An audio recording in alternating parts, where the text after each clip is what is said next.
We're going to test it. And I'm just going to pause for a second and say thank you to Cheyenne and to the organizers of this event. We want to begin our panel discussion by providing a short introduction of our panelists. And just to remind folks that there are full bio information in the program. So if you weren't with us yesterday, just to point those out. We want to introduce Aaron Schutt. We introduced him yesterday, and we want to thank him for hosting this event. Aaron is the president and CEO for Doyon Limited. Joining Aaron here is Wright Meyer, president of the ANCSA Regional Association. Kim is Supiak and a Koniog Inc. and Uzingik. I'm going to pause. Native Corporation shareholder and a Sonic Tribe of Kodiak member. Kim has made education, advocacy, and collaboration cornerstones of the ARA work. Prior to joining ARA in 2011, she served as the chief of staff to the president of Alyeska Pipeline Service Company and director of Alaska Heritage Tours, where she oversaw tour packages, tour package operations for Sheri, Alaska tourism. We also have folks joining us virtually. Sheri Buretta, who is our current UAF Board of Regents Chair, was appointed in 2015 by Governor Walker. Regent Buretta is chairman of the Chugach, Alaska Corporation.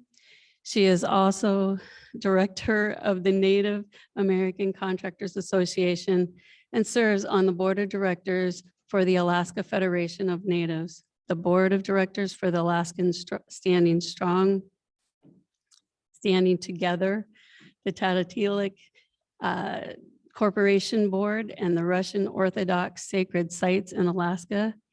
Regent Buretta was born in Anchorage. Her family is from the village of Tatatilik, located in Prince William Sound. Also joining us virtually is Andrea Gusty, who is president and CEO of the Kuskokwim Corporation, an ANCSA village corporation consisting of 10 communities in the middle Kuskokwim River region.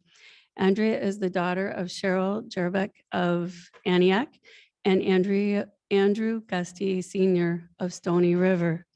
Yupik and Athabaskan, Andrea is a TKC Class B shareholder and tribal member of Aniak.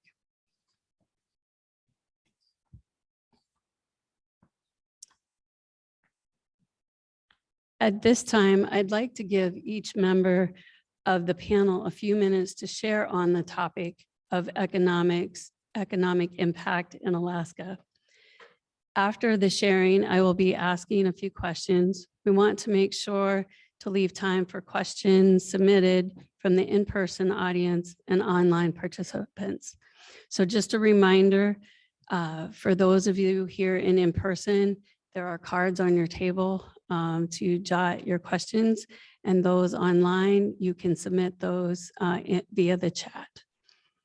So let's begin our sharing. We can start with someone here in person and then move to one of our virtual panelists and go back and forth. Sure.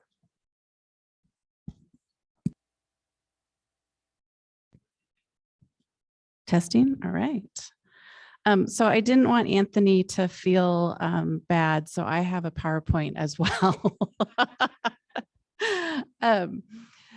A lot of times when you're talking about economic data, it's very hard to not have a slide. So I wanted to be able, we're going to be sharing some numbers. So I wanted to put together a short presentation too. As Anthony said, it's a little bit easier to digest too sometimes when you can see the numbers. My name is Wright Meyer. I'm the president of the ANCSA Regional Association. My board of directors, if we could just go to the next slide. So the ANCSA Regional Association, real quick, was established in the late 90s. Some of our early leaders like Karl Mars, Oliver Levitt, Morris Thompson came together and really wanted to keep our regional corporation leadership at a table, collaborating, bringing together conversations of how they could elevate their shareholders and their communities. One of the big things that happened at the time too was the leadership felt that there was a lack of understanding of the economic value that our Native corporations brought to the state. They felt that when they traveled to Washington, D.C. or Juneau, they really didn't have a qualified audience to understand who they were and what they did and the value that we brought to this state. So in the early 2000s, the ANCSA Regional Association started to put together an annual economic impact report that looked at an aggregate of not only the early reports looked at not only the 12 regional corporations, but they took into account on average about a dozen village corporations. Later in our economic impacts, we now just look at the 12 regional corporations so that we can get a good basis year-to-year comparison and having that representation. So the board is the presidents and the CEOs of the 12 regional corporations. I'm very proud to share the stage today with two of my board members, Schutt and Sheri Buretta. And I think, Sheri, you were around in the early days of the formation of the ANCSA Regional Association, but I think you must have been 12 years old at the time because it's just not possible. Next slide. So the passage of ANCSA had an effect that reached far beyond our Alaska Native people. By creating Native-owned for-profit corporations, ANCSA brought an additional economic diversity to our state that has benefited all Alaskans, either directly or indirectly. ANCSA brought added value to the economy of the state of Alaska, the federal government, and the private sector. I think as we navigate our world today, we hear that it's being socially responsible corporations is very important on the platform today. And I will challenge that our Alaska Native corporations have been socially responsible corporations for 50 years, before it was a buzzword and before it was cool. The Alaska Native corporations set the bar on what social responsibility and a corporation is meant to be. Our Native corporations enrich the lives of their shareholders, our descendants, and our communities, and the regions in various ways. Each Alaska Native Regional Corporation engages in ways that align with its unique mission and its business models. So in this slide, it's just a couple of things that we can talk about is, we know that we can't sell or trade our stock. So as Anthony mentioned, Alaska Native corporations now can set long-term strategic plans. We heard Anthony talk about a 100-year plan. Those of us that work outside of a Native corporation, I think a 5-year strategy is a good one. 15 years might be a really big stretch, but Native corporations are talking about 50 and 100-year lifelong strategies because we know our shareholder base won't change. It's owned by our Alaska Native people and controlled by our Alaska Native people. So we have that opportunity to look economically at a greater lens. Revenue sharing, we're going to talk a lot about today. And just 2020 data was $150 million was shared through 7I and 7J payments in 1 year alone. The economic impact across for not only our communities, but all Alaskans is so great in that 7I and 7J number. Undeveloped lands are not carried on the balance sheet. Anthony talked a little bit about that word corporation. We got put into a lens of being corporations and shareholders that is so vastly different than what we know in the Western business culture and what is really hard to explain of how we operate and how we are so unique in what we bring to the word corporation and shareholder. And Alaska is very wonderful that we have Cars and Safeway and Home Depot, but our Alaska Native corporations are doing business globally and bringing those profits back in.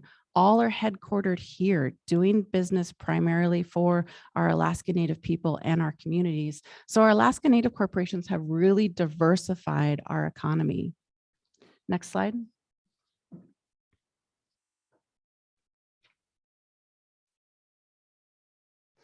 So I was able to go back, as I mentioned, ARA puts together annual economic impact report.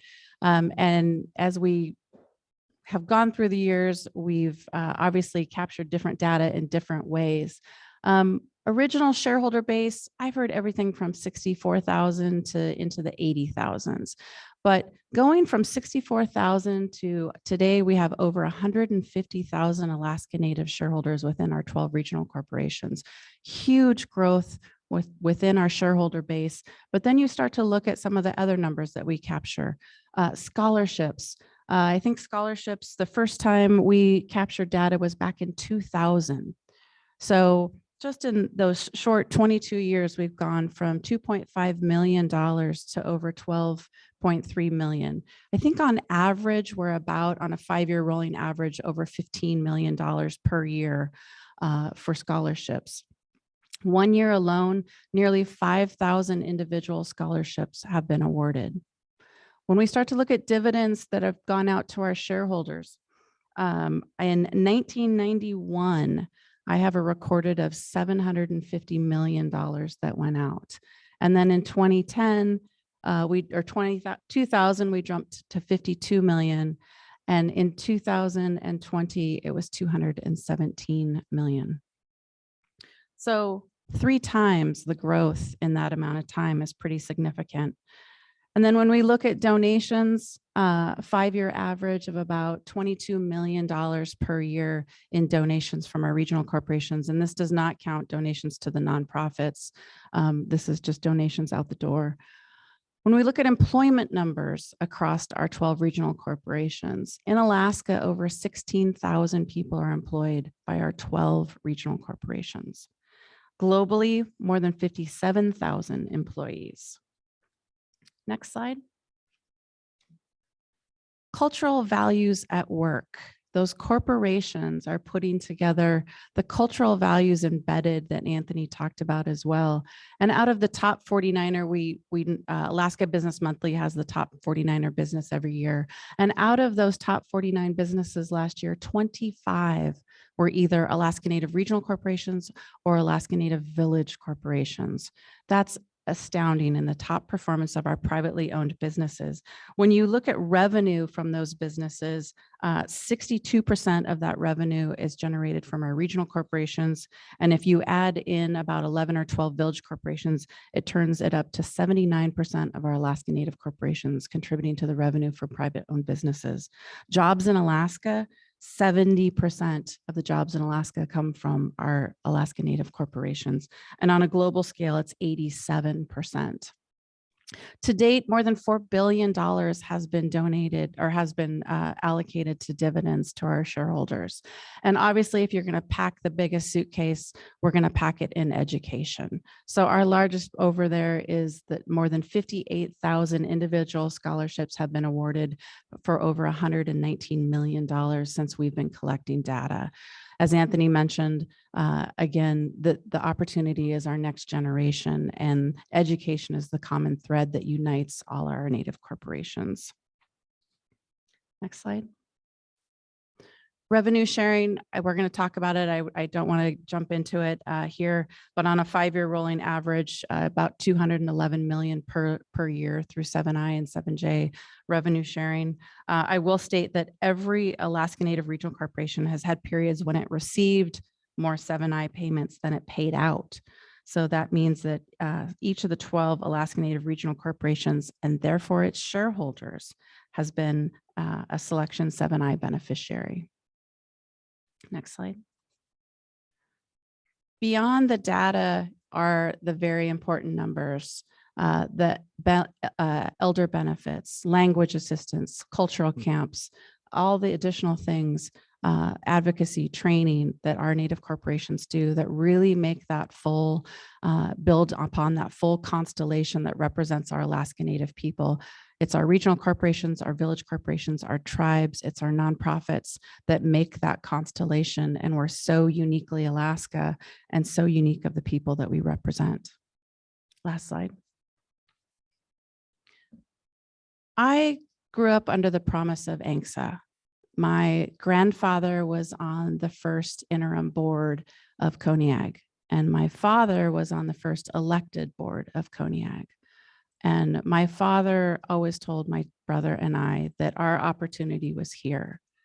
They fought for us, they sacrificed for us. And ANCSA is not perfect, but it is an incredible thing that has created incredible representation for our people. And I'm so excited to be a part of the next 50 years. I have a young gentleman that works for me that is a dynamo that is going to be up here and doing great things very soon. And I have two young boys that I also hope will grow up under the promise of ANCSA, because it really is opportunities like this of coming together, talking about that collaboration and talking about how we can take us even further into the next 50 years. So thank you for the invitation to be here.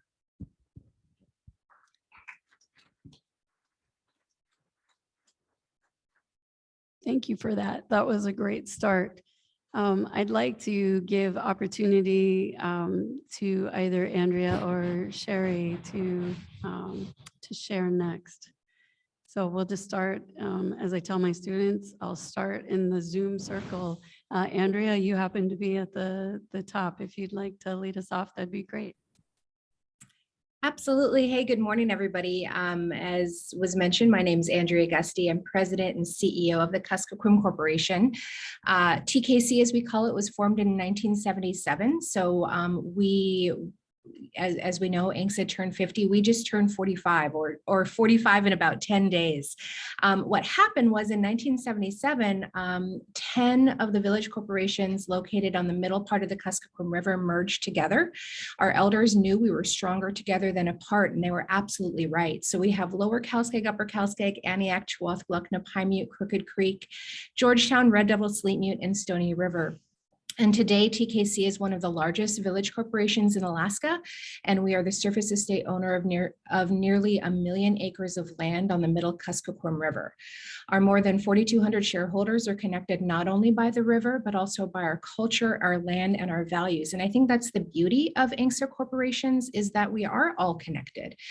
We have now more shareholders, more of our Native people we serve living outside of our original 10 villages than inside, about 2/3 living outside of that original region. And so how we serve them has absolutely changed over the last 45 years for us.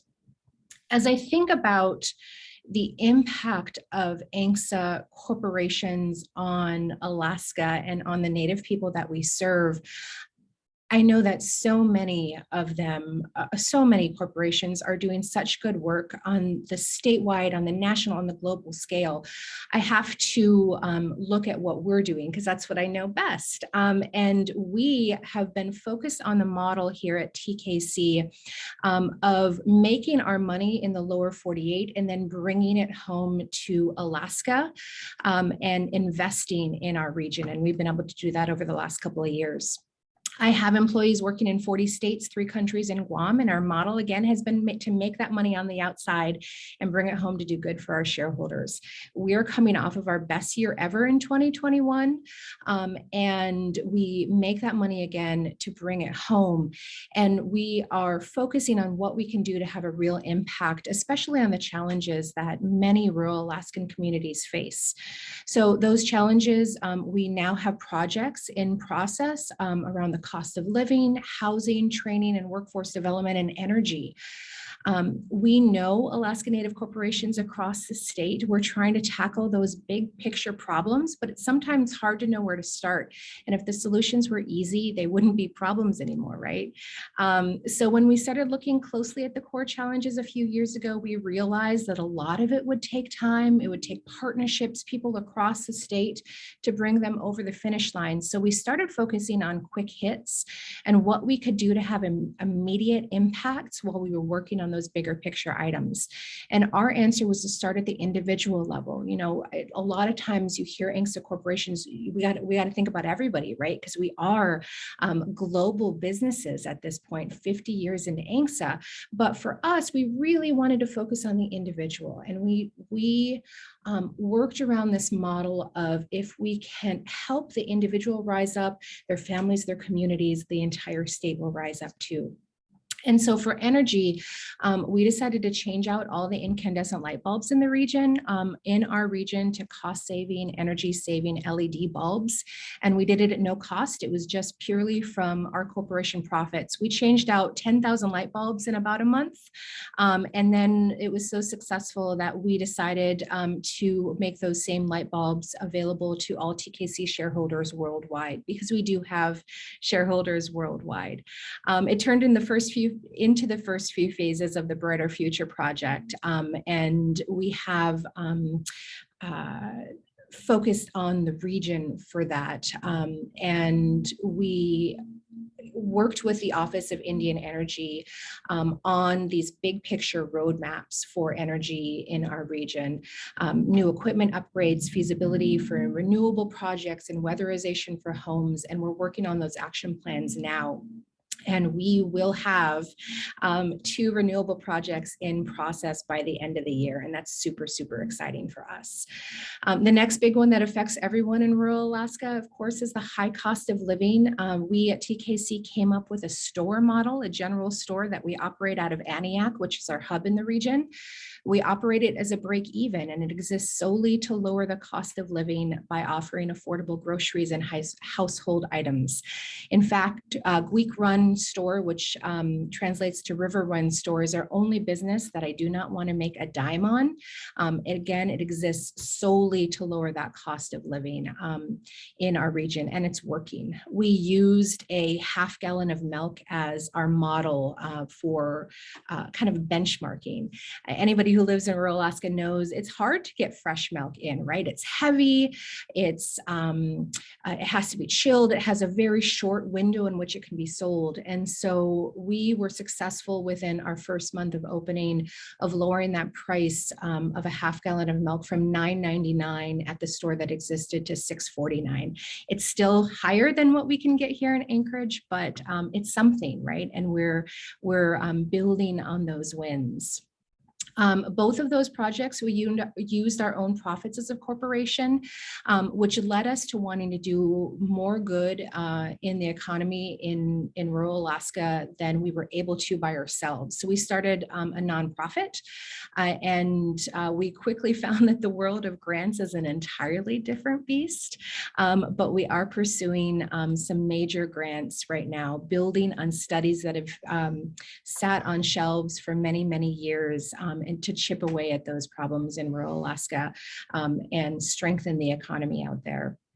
I'll just talk briefly about 2 more projects, and then I'll pass it off to the next person.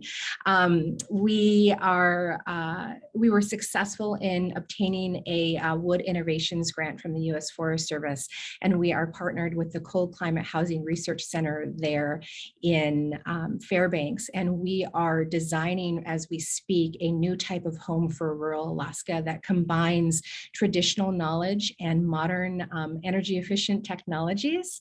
And we are going to be using our local timber that we will be harvesting in a sustainable way to support the large scale production of homes that will finally tackle one of the biggest problems in our region, which is the lack of affordable housing for our people. And so we are very excited about it. Very excited because not only will it create a new industry in our region, long-term sustainable energy, but industry, but also it will have a workforce development component. And I have told my team, any nail that we hammer in the region will have a training component, a workforce development component, because we truly believe as we build our capacity, we also build our capacity of everybody in the region. And so we have the Ugvik Regional Economic Development and Training Center, and I could just go on and on and on about all the exciting things we have going in the middle Kuskokwim. But the bottom line for us is that we wanted to bring that money home and invest in our region, because as far as I see it, we didn't want to have a business in our region to make money. We have investments in our region to benefit our people. So that in a nutshell is are some of the exciting things that we have going on right now that is made possible by ANCSA, made possible because of this law 50 years ago that turned us into business people. And I think we've been more successful than perhaps anybody thought possible 50 years ago. And we are turning that success, we are using that community mindedness, that care for the people, the cultural values of Native people, and turning it into something really, really beautiful. Thank you for that. I guess we'll maybe continue the virtual world first, and then we'll return back into here. So Sheri, would you like to share? Good morning, and thank you, Andrea and Kim, for your overview. That was really inspiring. I appreciate this. I'm Sheri Buretta, and I am on the University Board of Regents, serving as the chair for the past, be the third year of my 8-year term, and my term ends next February. It's been a long haul here, but the university is an important system to the state, and I'm very proud to serve in that capacity. So the question about economic benefit of ANCSA is important, but I wanted to just add a couple of things. As far as my role, I was 6 years old when the Settlement Act happened, and I do remember our leaders coming and talking to my mom and dad here in Anchorage and explaining about it. And so I grew up with it, but didn't really get involved until I was in my 30s when I ran for the board the first time. And it's been a 25-year amazing run. And so I wanted to just recognize Aaron, who is so important to the ANCSA Regional Association. I have served on that board for many years, since 1999. I was elected in 98 as the chairman of Chugach. And so it's been interesting. Of the 50 years that Chugach has been incorporated, I've been there for half of that time. So it's been an amazing experience personally to be a part of that. And so when I talk about the importance of ANCSA on the Alaska Native people, it's also important from what I've experienced in my commitment to our people and our land and our culture. So the mission for Chugach Alaska Corporation is profitability, ownership of our lands, and celebration of our heritage. And so it's always easy for me to remember that, because it's just so crystal clear. And so when I first ran for the board in 96 and didn't make it, but it's always been my personal vision is to have an educated, united, strong people, my people. And so looking back at the struggles that our people have had, the historic poverty, the importance that these corporations have made to the lives of our people are impactful. And so it's a unique, very different structure than the reservation system of the lower 48 that allows us to have ownership of our lands and to have corporate structures that allow us to provide benefits, cash benefits, and other benefits to our people. But as we've heard from Anthony and others, the importance of the unique language of social and economic benefits to our people in ANCSA is important. And so how we balance that is a challenge.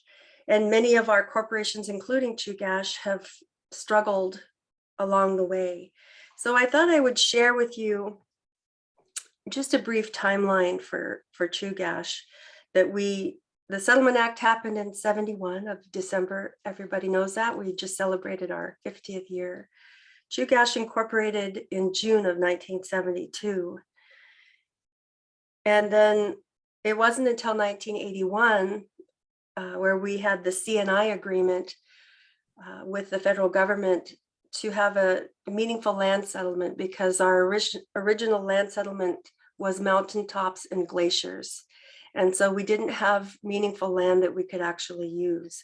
So that set us behind the power curve for being able to invest. And so because ANCSA requires that we have Alaska Native shareholders as board members, our history is in living off the land. So we had fishermen, and so we invested in a cannery and a sawmill in our region. And they had challenges. There was a botulism outbreak, and the canneries affected. And then the sawmill made sense at 12 million. It didn't make sense at 25 million as it was being built. That, with the 1989 Exxon Valdez oil spill, caused a huge devastation to our region that we are still recovering from. So we went into bankruptcy in 1991, and had it not been for the SBA 8A program, which was really to us the missing link of the Settlement Act, an economic vehicle that allowed us to create opportunities, invest in our infrastructure and our capabilities, understand the regulatory requirements, and have a really strong relationship with the federal government. Had it not been for that, we probably would have lost our land, but we didn't. We used that program, we built it up. And when I got on the board in 1997, we were at approximately 100 million in gross revenues, and we took off. And so in a short period of time, by 2009, we were at about a 1 billion in gross revenues from government contracting. And that was a huge growth cycle. And within that, we were being attacked by lawmakers who didn't understand Alaska Native corporations. We've recently gone through that again with the CARES Act funding, and we were successful in that fight. And thank you, Kim and Aaron, for leading us through that. But I think that the important message that I want to give here is that because of our unique status as disadvantaged, we have a relationship with the federal government that is critically important for people to understand, and that the law has changed over the years, and we create opportunities. We've built on the programs that allow our people to be successful through the 8A and other programs, including settlement trusts and the wireless area. And we continue to bring those opportunities forward to benefit our people. I wanted to speak briefly about other areas as we were coming out of bankruptcy and shifting to the mission of profitability, knowing that without profits, we can't do the other meaningful work. We looked at our lands. And so in 2014, 2008, we started reorganizing. 2014, I was able to lead our group in focusing on our lands. So we looked at our coal, our carbon, our granite, and our EVO subsurface. And we've been able to really benefit from those areas. We sold coal rights and created a net operating loss. A significant amount of that, 30 million of the more than 60 million, was able to go to funding our education and cultural endowment that will be perpetual benefits for time immemorial, hopefully. And the settlement trusts are the same thing. We've invested in those to provide dividends for the future. So, but because of these programs, these land programs, in 2015, we established a 100-year vision, because we had a responsibility to not cut down our trees for 100 years, and that the granite was going to be extracted for 100 years. So we wanted to make sure that future generations understood their responsibility for these commitments that we were making at that time. And it also focused on respect, responsibility, reciprocity, and just understanding that it's important for our next generation to serve our people. That's the only way that this is going to work moving forward. So I want to just leave with that. I know that we all have so much passion about this, and I just appreciate the opportunity to speak virtually today. And I wish I was there with you, but I'm kind of glad I'm not. I just finished a 2-day strategy session with our board, and I come down with a head cold, and so it's nice to be able to be there, but not have to be physically there. So thank you so much. Thank you, Sheri. We appreciate the sharing. So we'd like to bring it back into the room here and ask Aaron to share his thoughts. Thanks, Cathy. I'll start by thanking Anthony and then Kim for setting us up on this panel today. And as Anthony shared in his keynote, some of the things he talked about are certainly unique to Alaska, but many of the things he talked about are common to Alaska Native corporations. And one aspect of his job and my job as leaders of those corporations, I have the best job in the interior. And I say that with knowing that I have 4 or 5 board members in the room, but they've heard me say that many times. It's not the easiest job in the interior, but it is the best job. And one reason that it's the best job, which Anthony shared as well, is that when you go to work every day, you know exactly who you're working for. And our mandate is very different as a corporation than many other organizations or corporations. We know what our mission is. We know what we need to do. One super important aspect of Native corporations is our tenure and our vision for the future, which you heard and you've heard and you've heard, and you will hear from all panelists who are employees of Native corporations. We don't care about the quarterly stock performance like a traded company. What we do care about is that this first 50 years will be replicated with the next 50 years and the next. And we know, for example, that at Doyon, we own 12.5 million acres. It's not on our balance sheet. It's our biggest resource, but it's also our biggest obligation. So you have that long-term aspect, but then I'll share a little bit about me and how I manage, and it'll give you a little bit of insight into me, I guess. I often walk around our building or here in Fairbanks or in Anchorage, and I ask our senior managers a simple question: are we winning? And sometimes I get a yes, and sometimes I get a no. But over the course of a year, or certainly 10 years, we have to have a lot more yeses than nos. We, like Alaska, have a long-term plan. We update it every year. In fact, our cycle is such that our presentations to our board go out a week from today. And we stick to that plan. We have for about 15 years. We've talked about that internally and publicly, about that being a key to our success at Doyon. And unlike Alaska, who Anthony said had some of the big downs to go with many ups, Doyon has had a slow and steady at times, and sometimes more rapid long-term trend of up. But like, I liked your first graph, Anthony, with the S&P and private companies and ANCs, and to kind of layer in some explanations about, even though we've had a lot of recent success, Anthony covered many of the things that caused each of us to struggle early on. And those certainly resonated with me, learning about our history at Doyon and living through some of it. But then there were some that I didn't think you covered that are also important, including the land. So yesterday we heard on the land panel, Doyon, we're still owed over 1 million acres.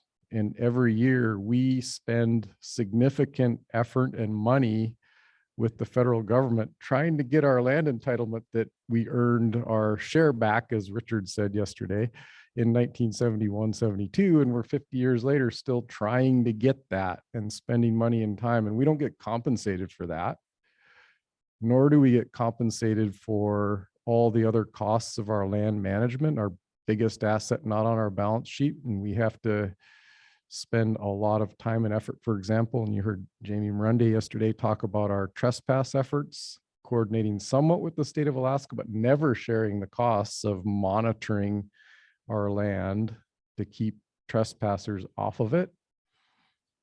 And when you look at the map of our land, our region is the size of France, and we have in the rural part of the region, maybe 10,000 shareholders spread out all over the place. So the cost of doing land management, trespass management, fire management, coordinating with the federal government every year, those are expenses and obligations of being a landowner in our Western corporate system. Again, we don't get compensated.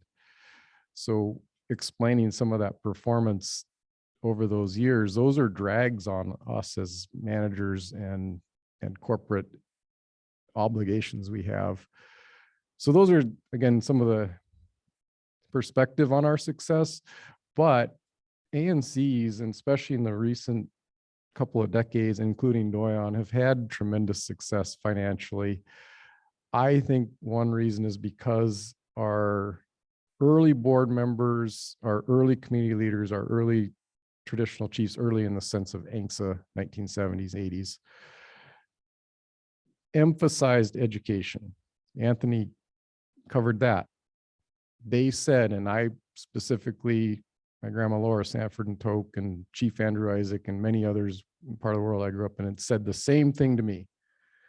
Go get a college education, go get experience, and then come home.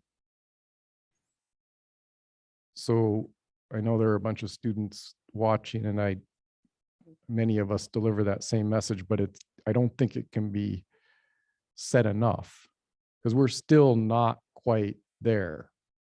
We still don't have all the positions all the time. And when you look at that list of entities in Alaska Native world of entities, we still don't have enough people with enough experience and enough education in all those positions.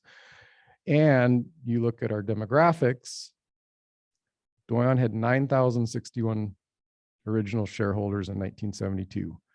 At that time, they were highly concentrated in interior Alaska. So we probably had a few living outside of the interior. We had about a quarter here in Fairbanks and 3/4 in our 35 rural communities. Today, we have about 20% in our rural communities, probably about 30% here in Fairbanks, urban Fairbanks area, a quarter in the rest of Alaska, and a quarter everywhere else in the world. And we see that demographic shift too. So that's an important reminder, and that will vary widely across Native Alaska what those demographics look like. But it's important to remember that we at Doyon have lost our center of mass out in our rural communities, in part because we don't have a cash economy in our rural communities. So the opportunities for people are in different places, and that's something we need to work on. Thankfully for Native corporations, we have many opportunities. And in my tenure at Doyon, which started in 2006, I've been very fortunate to work on several projects that have been biggest in our industries or even in the US. And starting with when I started just after I started, Ori Williams was the president at the time, and we participated in and won the largest privatization of utility systems in the DoD's entire portfolio. So that's Doyon Utilities, headquartered here, that owns and operates the assets on Fort Wainwright, Fort Greely, and the Fort Richardson part of Jay-Bear and Anchorage. That was a contract. Ori made me sign the 3 contracts. Each of them had a B behind it. They were 50-year privatizations, long-term opportunity for us at Doyon. We've also, in auction 97 with the FCC, had the opportunity to bid on and win wireless spectrum nationwide. We partnered with Dish Networks in that one, and Chugach, Sheri they were an investor. With the largest designated entity bidder and winner in the history of FCC auctions in that one. Again, licenses that covered the entire United States. Those are the kinds of opportunities ANCs get and are able to participate in.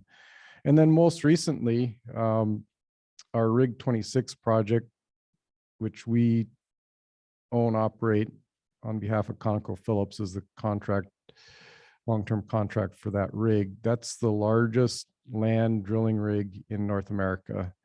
Went to work last year up on the North Slope. So I think of it as short now, it seems, but some people think of it as long now, tenure at Doyon. I've been able to work on 3 of the biggest in North America projects. And those are opportunities ANCs have started to get more and more of. My story is certainly not unique from Doyon. It's just our story. There are many others across Alaska Native corporations. And that's the exciting aspect of what we bring as an economic tool for our people, because that's what we are. We're an economic tool mainly. There are other tools, our tribes, our tribal organizations, in some parts of the state, the local governments, and other things other tools that are available to our people. But on the economic side, we certainly have grown and matured in the 50 years. We have plans for our future growth, and we've gotten to the scale. Another thing I've said in just the last couple of years, when I started at Doyon, we were a medium-sized Alaska business. Actually, Doyon had no operations outside of Alaska when I started in 2006. And then we've grown to a large Alaska business and certainly have operations in a lot of different places. And we're kind of what I would describe as a medium-sized regional, United States regional business. I think all of us have the ambitions where we will be a large regional business and hopefully a medium-sized business in the United States in the next decade or 2. And in 50 years, I hope we're leading businesses across the United States. And as Andrea said, bringing those economic benefits and keeping our headquarters here, and instead of having a brain drain, we're attracting our brains, especially our own shareholders, home with great career opportunities for our people. So I'm excited to come to work every day because of that foundation our early leaders built, the vision they had for us, and the success we've had and continue to have. And most days we can say we're winning. Thank you for that. We have just a couple of questions that I'd like to lead off with. And actually, it's a segue, I think, that fits perfectly from some of your comments. I know for myself, every semester, I have students in my courses here at UAF that desire more for their rural home, and they want to stay home, but yet, they're pulled away. And so one of the questions that we had was, what are ways that ANCs impact Alaska's rural economy? Where and how can ANCs better improve investment in Alaska's rural economy. So I don't know if someone wants to lead off with that.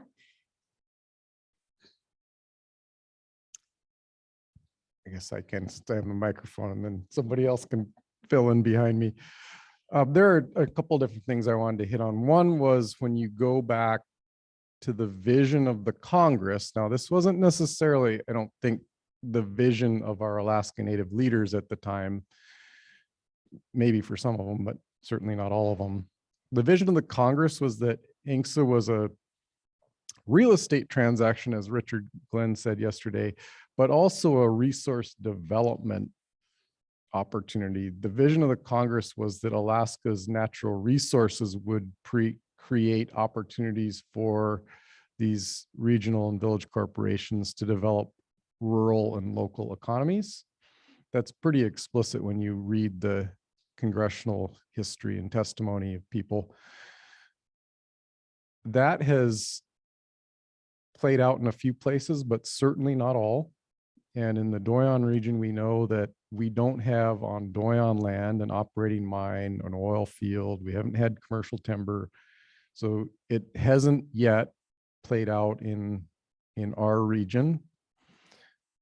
And many other regions, it has not played out. So when you look at the history of ANCSA resource development that has been successful, most of it was either an impetus for the act itself in the case of oil and gas on the North Slope, or known or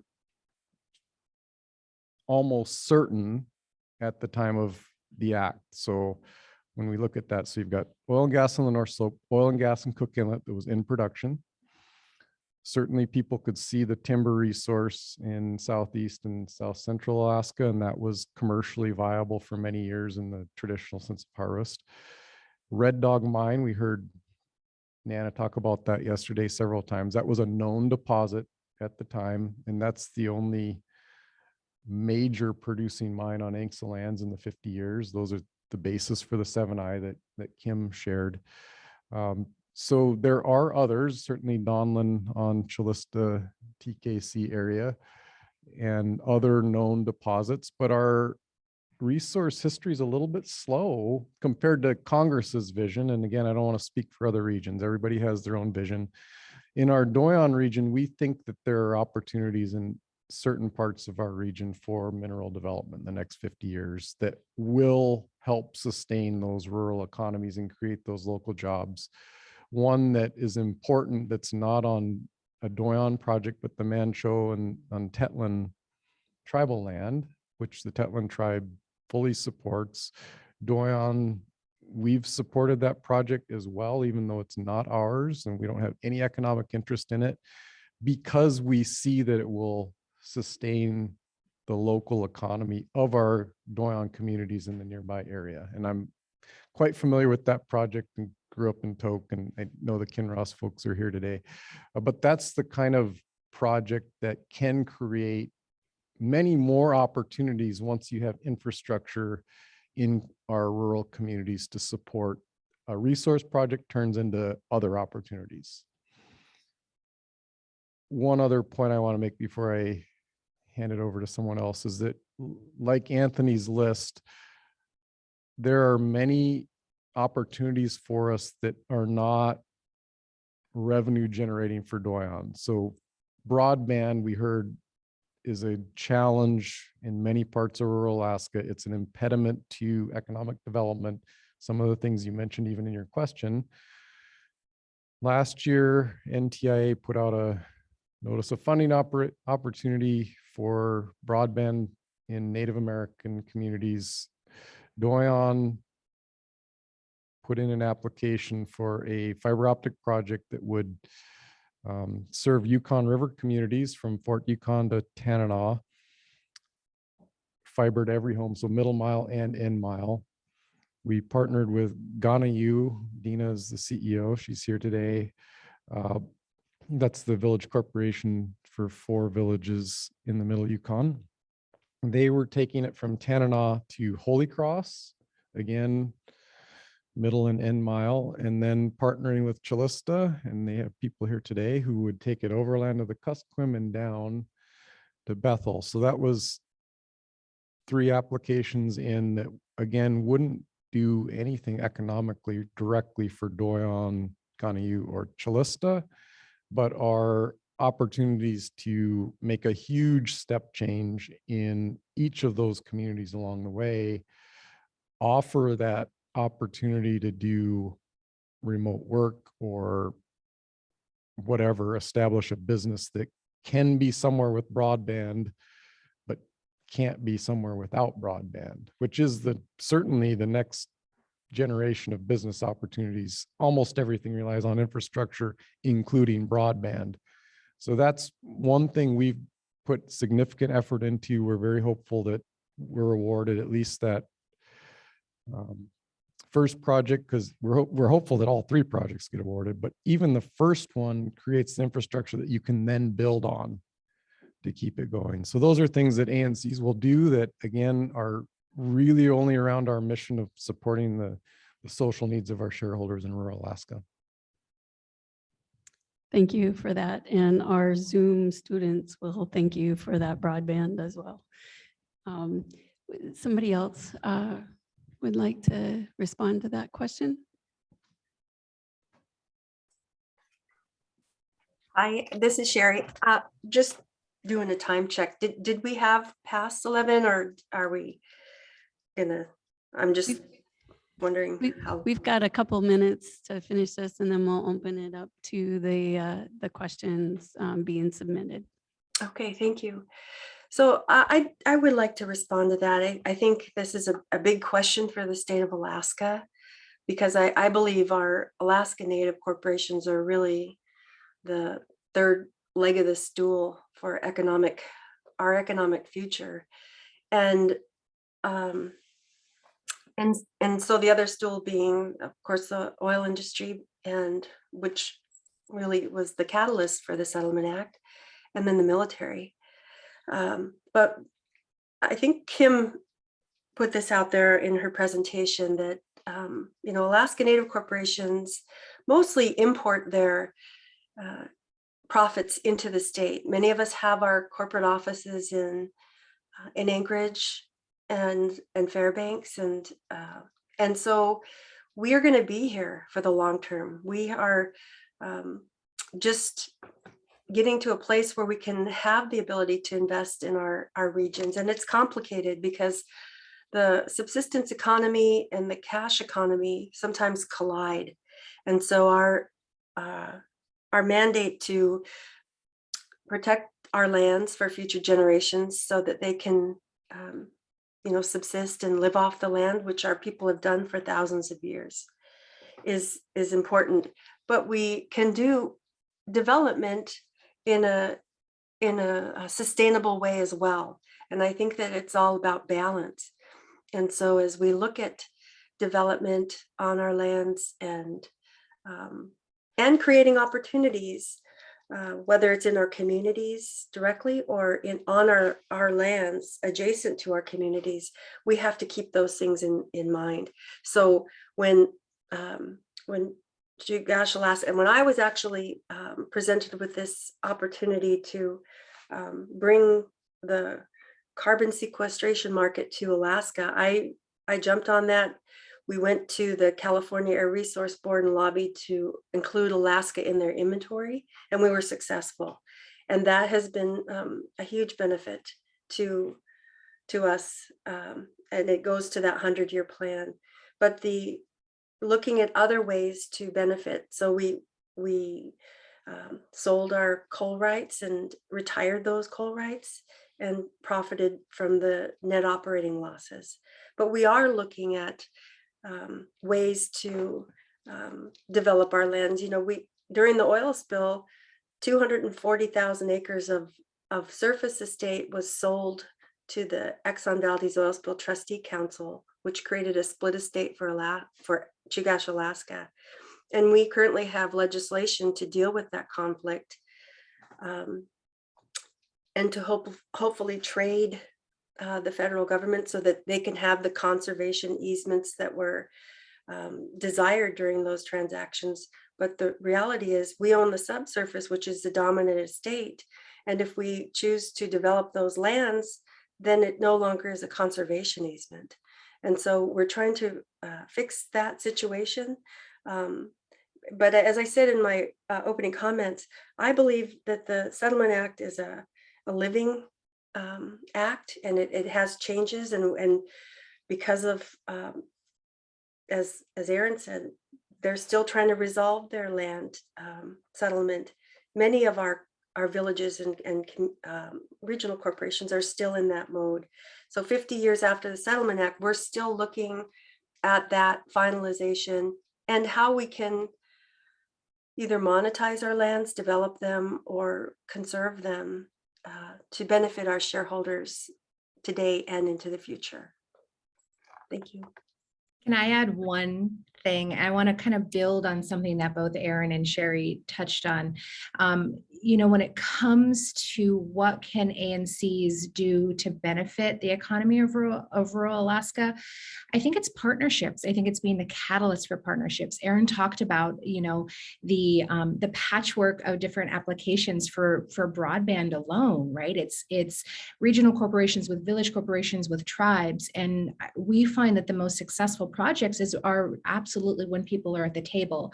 I think that Alaska is very unique in that we have a patchwork of laws and rules that govern what has become these different silos of native services and the communities. We have tribes, we have corporations, we have regionals and village corporations, and the history has been that we don't always work well together. But I think as we are you know, looking back at the 50 years, we have and we can work well together.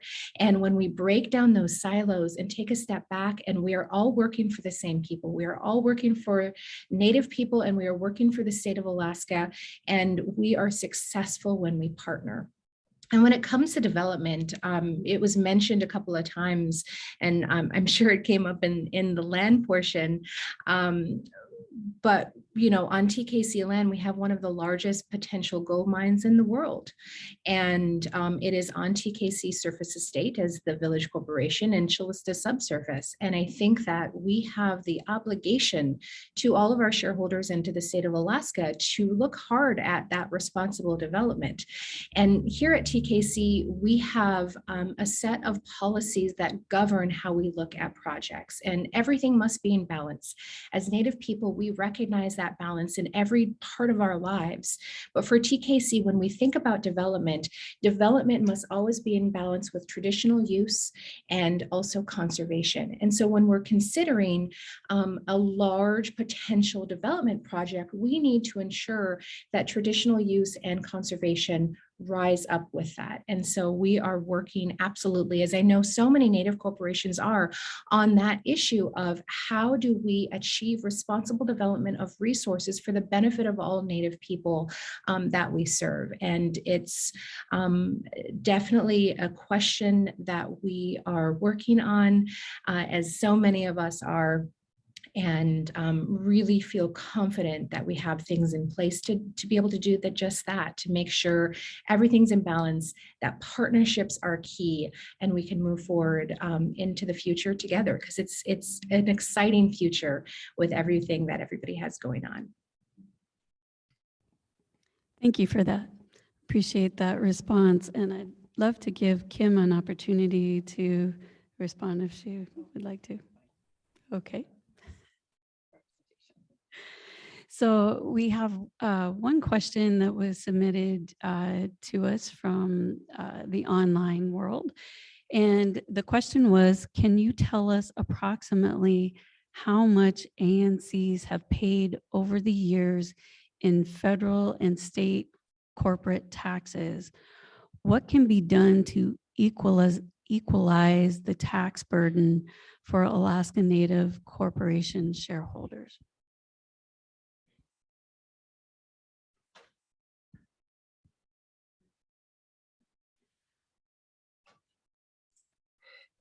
This is Is there Sheri. any- I'll Go ahead. I'll answer. Did you want me to go, or did somebody else want to go? No, please go ahead. Okay, thank you. So on one hand, you know, we were actually very proud when we were in a place where we had taxable income to be able to pay taxes on. And then, you know, I think through looking at these opportunities, we've found that, you know, the settlement trusts have been very helpful for our shareholders because, you know, many of our elders don't have pensions or retirements. And so the dividends that they receive through the settlement trusts become non-taxable. And we fought hard to make that happen and created legislation to allow that to happen.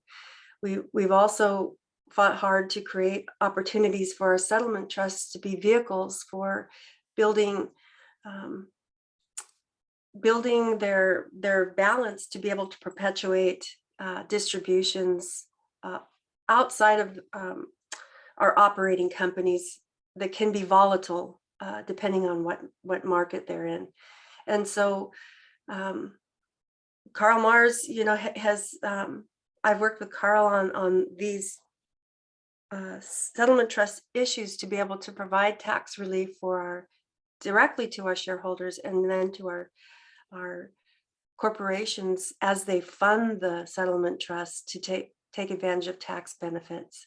And so I think as we mature and understand that there are ways to use our assets to create opportunities to benefit our shareholders better and structure our companies so that we can achieve those goals is important. So we've been very successful at our tax strategies and being able to utilize the vehicles that we have to achieve those goals. So I'm thankful for that, and I appreciate the work that's gone into creating that. But clearly the question, I saw the question, and I've always wondered why we were not treated the same as you know, the tribal entities. And I think the answer is because we're just so different as a corporate structure that we were never given that opportunity. So I think we've made the most of it, and many of us are taking advantage of the settlement trust and other vehicles to be creative as we provide greater benefits to our shareholders. Thank you for that. We appreciate it, and great question. We've had another question posed to us. Well, I'm going to pause. Was there any additional response to that first question? Great. So our next question posed to us was, how would you answer an Alaska Native student who wants a future without oil and gas development? How would you address the economics?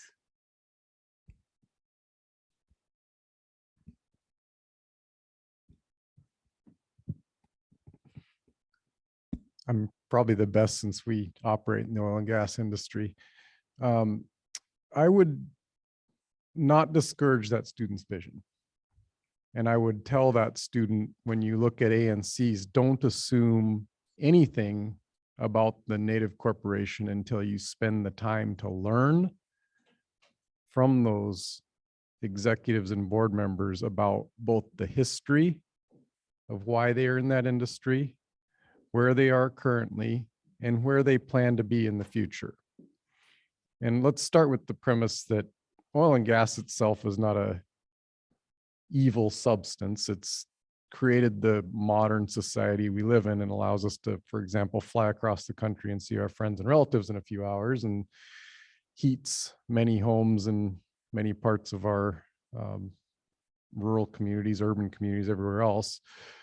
Is it a problem for climate change? Absolutely. Do we need to do something about it? Absolutely. I think probably every Native corporation, certainly Doyon, we recognize that the future is not the present, is not the past, but how you transition and what that will take is enormous.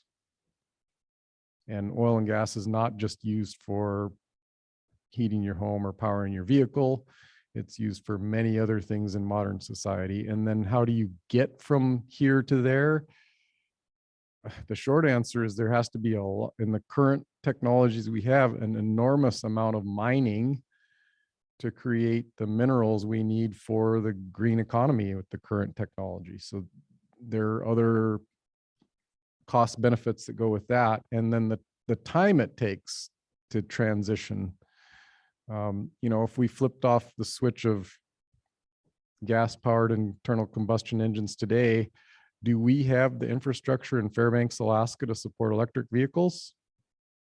No. Do we have it in any modern city in the United States? No. So there are lots of things being done. In fact, Doyon has a project to have a meeting in Anchorage tomorrow to install electric vehicle charging stations at our building in Anchorage tomorrow. But we don't have it today, and we won't have it tomorrow. We'll have it maybe a year from now. And so it's an iterative process. It's an important vision that I think we all share. And I would finish by going back to my statement for students. You have to learn our history, our present, and then the vision of the current leaders for the future before you pass judgment as a young person about where we are.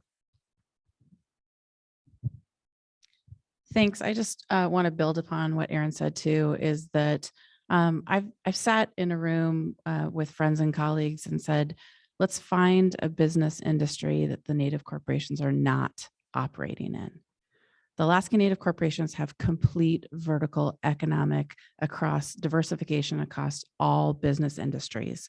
I think right now, the only one that we've been able to maybe pinpoint is cannabis. So long may that last. But right now, every industry is represented through your Native corporations. So while we talk a lot about 7I and 7J and resource development, I'll go back and say too that we have 10,000 years of experience of responsible resource development. And the responsibility for the Native corporations has been proven time and again. And it's a rising tide lifts all boats. And it is that sharing cultural value system that was written into ANCSA. I think a great analogy would be, let's ask Safeway, Fred Meyer's, and Whole Foods to share their net profits with each other. That would make their heads explode. And after they would tell you to go pound sand, you can talk about how our Native corporations, that is written into our cultural values, that is written into who we are, to help each other, to help guide each other, and to help lift each other up with that tide that we all bring through responsible resource development and the education of our lands. So it's not just resource development, it is all diversification of every business sector. Thank you for that. We have a last question, and it was specifically posed to Kim. And then I'd like to give everybody just a opportunity to wrap up any last comments or thoughts. The question is, how well is the ANRC Association working with the ANVCA Association? I think there's an extra A in there.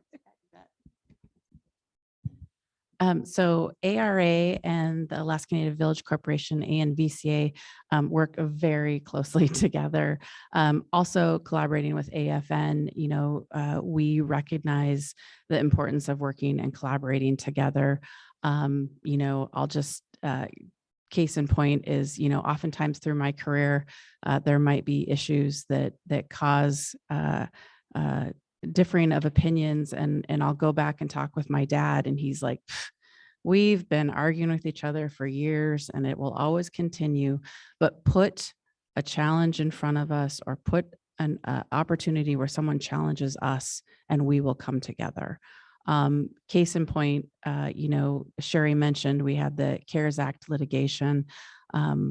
A lot of months of my life devoted to working, but Hallie Bassett and her team and the board at ANVCA came together, and we worked daily together to come together and to bring that case forward and educate. And our boards collaborated together. AFN joined us in that effort as well. So you really start to see the collaboration that comes together. But I will answer that definitively, that we work very closely together and have a very great relationship. Thank you. So with the few minutes that we have left, I'd like to give each of you an opportunity to share any last thoughts or comments. And I think I'll start virtually, and we'll bring it this direction. So Andrea, would you like to share any last thoughts? Sure. Thank you so much, everybody, for this opportunity. You know, as Sheri was talking, and as Aaron was talking, and Kim, it is amazing the work that is going on. Absolutely diversification, absolutely responsible development. It's not just oil and gas. I know that that is often in the crosshairs of criticism, but I want to point out that as Native corporations, it's been said 100 different times, 100 different ways. We are different, right? We are guided by values bigger than just what exists in the business world. And so when we consider development, we're not just considering the profits, we are considering the impact to our people, long-term, immediate. And we are making sure, and I think by the very nature of Native corporations being involved, and we have our own land rules and our own rules for how we do things, things are more responsible. I know for the potential development project on our land, we have requirements that go above and beyond what the state and the federal government require. And those are high bars. We are able to do that because Native corporations are at the table, and we are able to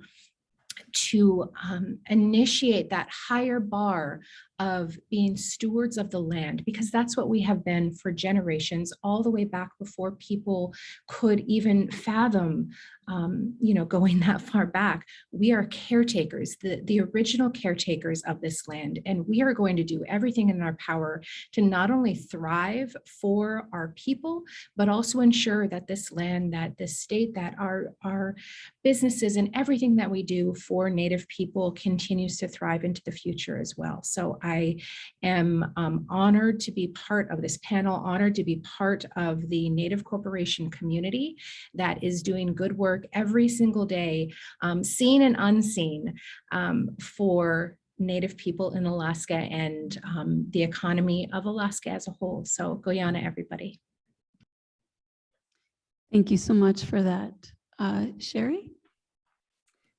Thank you. I just want to thank the University of Fairbanks and Doyon for putting this panel together to recognize the 50th year of the Alaska Native Claims Settlement Act.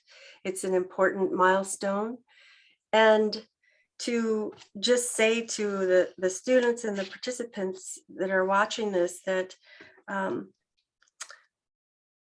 Alaskans, we are very unique, and we are a small population. We work together, we figure out solutions. It was remarkable to me to see the university family of, throughout the state come together through the pandemic and deal with all the challenges that we had facing us with the financial situation, and stay strong. And the same thing goes for the Alaska Native organizations and our tribes and our people. We are stronger when we work together, and when we unite on problems and solve them together. And I have no doubt in my mind that as the university educates our next generation, that focusing on strong economies, respect for our people, for Indigenous people, is part of that.